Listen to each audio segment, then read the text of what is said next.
Coucou tout le monde, on se retrouve dans une nouvelle vidéo YouTube. J'espère que cette vidéo va vous plaire. C'est une vidéo un peu différente de ce qu'on peut voir sur notre chaîne. Aujourd'hui, je vais vous expliquer mon parcours pour la création de ma sellerie, du coup de mon entreprise en général.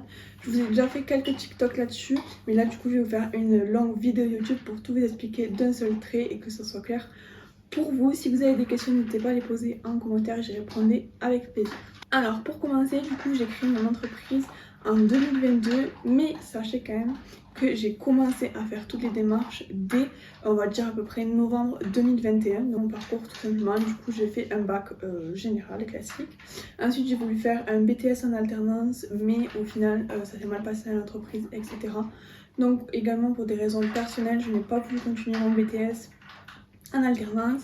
J'ai préféré du coup continuer mon BTS en formation initiale en fait, mais à distance, parce que du coup j'avais commencé un BTS en alternance à distance et là du coup j'ai continué mon BTS initial mais à distance également. J'ai voulu continuer mon BTS du coup en initial, mais je me suis quand même dit qu'il fallait que je fasse du coup un travail à côté pour pouvoir vivre, et en fait depuis toujours j'ai toujours voulu monter une entreprise, donc je me suis dit que c'était le moment que j'allais me lancer et créer mon entreprise et du coup de créer ma sellerie également. Donc j'ai commencé à faire les démarches, regarder les fournisseurs, comment ça se passait pour créer une entreprise, etc.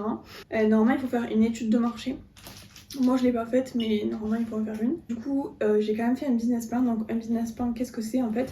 C'est vous prenez une feuille A4 où dessus en fait vous budgétisez tout ce dont vous avez besoin, donc les fournisseurs, le site internet, la boutique, les frais de comptabilité, enfin, tout ça vous devez le budgétiser, pardon. Et une fois que vous avez fait ça, vous avez du coup votre business plan et votre étude de marché. Vous pouvez déjà prendre, moi c'est ce que j'ai fait personnellement, vous pouvez déjà prendre rendez-vous en premier chez un banquier. Donc moi j'ai pris rendez-vous chez mon banquier.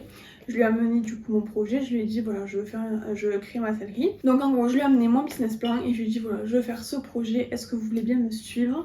J'ai ma maman également qui était avec moi, qui est rentrée dans la société, qui également m'a apporté un apport et qui est également cautionnaire du coup de mon financement, parce que oui j'ai fait un financement. Tout ça, il m'a dit pas de problème, je vous suis, je peux vous financer tant. Donc moi j'avais demandé une connerie, je vous dis 80 000 euros. Il m'a dit je peux vous en financer que 60 000. J'ai fait mon business plan à partir de 80 000 euros. Il m'en a demandé, il m'a dit qu'il pouvait m'en financer que 60. Donc j'ai dit tant pis, il faut que je revoie mon business plan à la baisse. Donc j'ai refait un business plan en mettant tout en accord. Il m'a également dit qu'il fallait que j'aille voir un comptable pour du coup savoir les statuts juridiques, comment on allait se répartir les parts avec ma mère dans la société, etc. On est allé au comptable et du coup on a fait tout ça, on a regardé du coup les statuts qui étaient le mieux pour moi pour pouvoir créer ma société. Et du coup mon statut c'est une SARL, parce que je ne voulais pas mettre mes biens personnels en jeu. Et donc on a fait tout ça, et une fois qu'on a fait tout ça, donc le comptable a dit oui, qu'on faisait les statuts, etc. etc. Une fois qu'on avait fait ça, on est allé du coup, on est retourné au banquier, on lui a dit voilà les statuts sont ok, etc. Et là je crois qu'on avait pu ouvrir les comptes, si je me trompe pas. Oui, on a pu ouvrir les comptes, du coup en mettant le capital, etc. On a ouvert un premier compte du coup avec juste notre apport financier personnel. On a ouvert les comptes, et une fois qu'on a ouvert les comptes, on est de nouveau retourné au comptable, et au comptable à ce moment-là ils ont pu nous faire tout ce qui est statut juridique, donc du coup créer le cabis, le numéro sirène, etc., etc. Et après du coup une fois que j'ai eu le cabis, on a pu demander le financement à la banque, et une fois que j'ai eu les sous du financement à la banque, j'ai pu du coup commencer à faire les commandes fournisseurs. Alors vous allez sûrement vous demander comment j'ai fait pour trouver mes fournisseurs. Alors vous avez plusieurs possibilités. Moi c'est un fournisseur, en gros je suis revendeur de marques, donc en gros je revends des marques d'équitation. Donc je revends plusieurs marques, tout ce qui est par exemple Raven, Tommy, etc.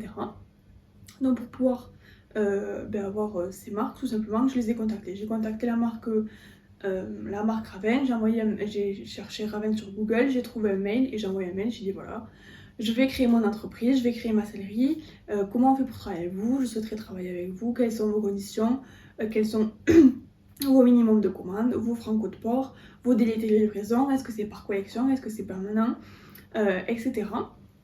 Donc une fois que j'ai contacté toutes les marques que je souhaitais rentrer dans ma sellerie, j'ai fait du coup un business plan détaillé juste des fournisseurs, où j'ai marqué voilà telle marque c'est 5 000 euros, telle marque c'est 2 000 euros, telle marque c'est 100 euros. Et après j'ai fait ma sélection pour que ça puisse rentrer dans mon budget de fournisseurs que j'avais mis en place. Et du coup, une fois que vous avez votre financement et votre statut, enfin votre cabis et votre numéro SIRET, vous pouvez du coup commencer à passer les premières commandes chez votre fournisseur. Donc moi c'est ce que j'ai fait, j'ai commencé à faire les premières commandes. Et du coup voilà comment j'en suis arrivée là. Sachez que j'ai fait plusieurs bêtises dans la création de mon entreprise, je me suis fait avoir par plusieurs marques. Dès qu'on commence, c'est pas toujours tout beau, tout facile, tout rose.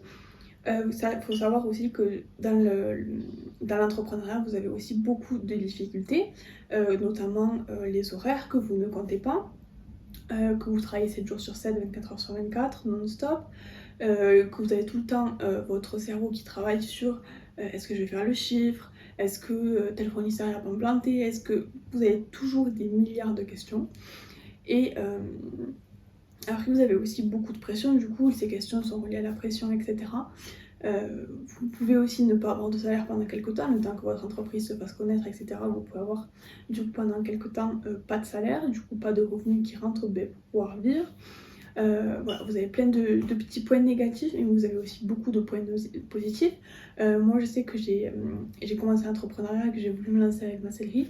La première réelle raison, c'est que j'adore mettre en action, en application toutes les idées qui me passent par la tête. C'est-à-dire que si j'ai une idée de me dire, je veux, je sais rien, peindre tous les murs de ma boutique en rose, et bien je peux appliquer cette idée sans pour autant avoir des barrières d'employeurs qui me disent ah non le budget machin. Si moi j'estime que j'ai le budget, que ça va m'apporter quelque chose, je peux mettre en place mon idée. J'ai zéro limite. J'ai aussi zéro limite dans les idées, dans l'envie d'évoluer. J'ai pas de limite, donc ça c'est vraiment super bien et c'est pour ça qu'en premier j'ai voulu me lancer. C'est vraiment une expérience incroyable, vous faites aussi beaucoup de belles rencontres. Je suis vraiment heureuse, le matin je me lève, j'ai pas l'impression d'aller travailler. Et ça je trouve que c'est vraiment important de nos jours de se lever et pas de se dire d'aller travailler, que vous allez juste réaliser quelque chose qui vous plaît. Et ça c'est vraiment important. Pour mon parcours, j'espère que j'aurai répondu à pas mal de vos questions parce que j'ai beaucoup de questions qui reviennent sur TikTok, sur Insta, etc. De comment j'ai fait pour créer, comment on trouve les fournisseurs, tout ça, tout ça. Donc voilà, vous avez à peu près toutes vos réponses. J'espère que cette petite vidéo YouTube vous aura plu, j'espère que j'aurai répondu à vos questions. Je vous fais plein de gros bisous et on se retrouve bientôt dans une prochaine vidéo.